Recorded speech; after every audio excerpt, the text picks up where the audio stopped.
Hey everyone, welcome to the channel.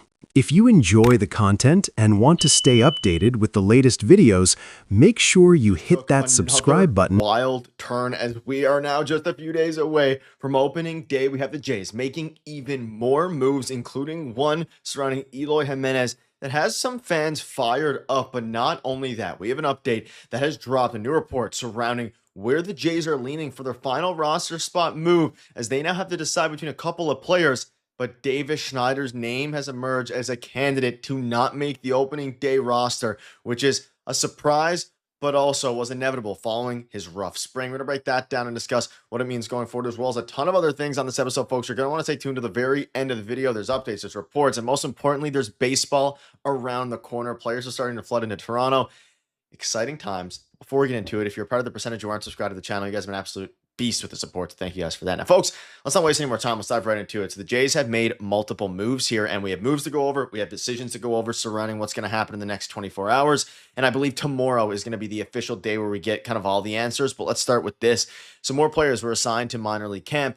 None of them are really surprising until you get to the end there. So Jorge Alcala, Josh Fleming, Jesse Hand, Joe Mantiply, Yariel Rodriguez, and Eloy Jimenez. Now, Eloy Jimenez, who had a fantastic spring overall, especially relative to expectations, has transformed his body, ultimately was left off of the Blue Jays opening day roster, which means now he's going to be down in AAA. And it's reported from Mike Rodriguez, Mike Deportes on Twitter, it appears that Eloy Jimenez didn't make the roster. Now, several teams are interested in having him in the MLB. He is currently in the minor leagues, despite the fact that he looks in rhythm and at the plate, healthy and in great shape. Teams like the Pirates, the Rockies, and the Angels and Mariners, or Marlins, would all use a bat like this. So keep that in mind. There might be some pressure now for the Jays to call him up sooner rather than later. But to start the season, they're not really conforming to that pressure. They are keeping him down in the minor leagues. And I don't love this move necessarily, though it does make sense ultimately. He looked pretty good in spring training, got a little bit cold towards the end of it.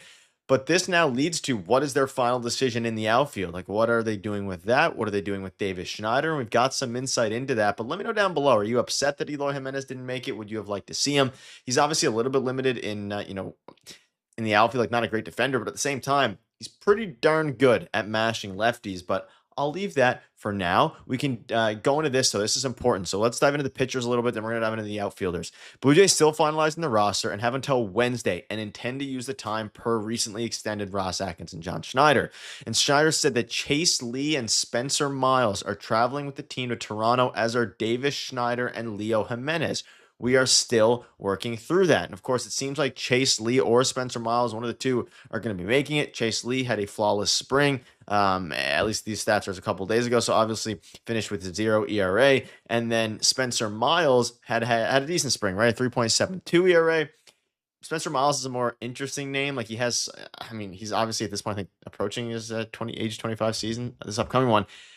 But they have decisions to make, man. And it's going to be a pretty intriguing one here. They're going to going down to the wire, which means tomorrow is going to be the day, because it's obviously the day that it's going to happen.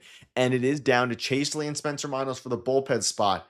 But the final bench spot will be either Davis Schneider or Leo Jimenez. All are traveling yesterday night, ultimately, into Toronto. And they'll make their final decisions by Wednesday afternoon. So I'll have a video. I might even have a stream on Wednesday night. So stay tuned for that. But maybe even a stream tonight, potentially. We shall see. But Davis Schneider versus Leo Jimenez, this one is interesting because in theory, like, Davis Schneider, he deserves it. He had a great year last year. But the fact that they are even considering this is notable. Now, they let Eloy Jimenez go. Nathan Lucas, of course, made the team. That's an easy no-brainer, obviously. But Leo Jimenez is out of options, which means in theory, if they get rid of him, he is going to have to, he's probably going to be claimed by another team. Now, you look at some of the, Okamoto there as well. We'll dive into that later. But you look at some of the ways that, ultimately things have gone. Now, Nathan Lucas made the team. We're going to dive into a fun story here in a minute. But let's dive into this. And you can see here, some of the considerations revolving around the bench decision is that the Blue Jays probably have a little more depth in the outfield than you do the infield, which is, and that's what John Schneider said. So that's leaning towards maybe Davis Schneider being no let go here, down to the minors. He has options. If Jimenez were to be claimed, Josh Kasevich could be the next man up. The Blue Jays are weighing that against the power offered by David Schneider, who's provided an important impact of recent seasons, who can cover second, but not third and short, compared to Leo Jimenez, who can kind of play everywhere. In terms of how I would use either one of them, Schneider would be similar to how he has been used in years past. And of course, talking about David Schneider, not John Schneider here. Whereas Leo, they would target against left-handed starters. So this is going to come down to the wire, ladies and gentlemen, and there's a real possibility here where Mr. David Schneider inevitably gets sent down to the minors. Now, within that... Big news is coming out of the Toronto Blue Jays camp today as the team continues making roster moves ahead of opening day. One move in particular has caught people off guard, and together with some fresh reports about the opening day roster, the front office now finds itself facing a genuinely tough decision. We'll break all of that down, plus share some thoughts from Kevin Gosse and others on how they're feeling heading into the regular season. And we'll also touch on a prospect game yesterday that had some truly jaw-dropping moments, so make sure you stick around until the end. With spring training winding down, the Jays are close to locking in their final roster, and more moves could be coming any day now. Let's start with what happened recently, because one of the latest decisions was a bit of a surprise. Lazarus Estrada was optioned to the Buffalo roster, which was somewhat expected. However, Connor Seabold has been released and is now a free agent. For those who've been following along, Seabold was someone who had been turning heads during spring training. His numbers weren't eye-catching, but his fastball showed a noticeable uptick in velocity, and there was genuine buzz around his chances of cracking the roster.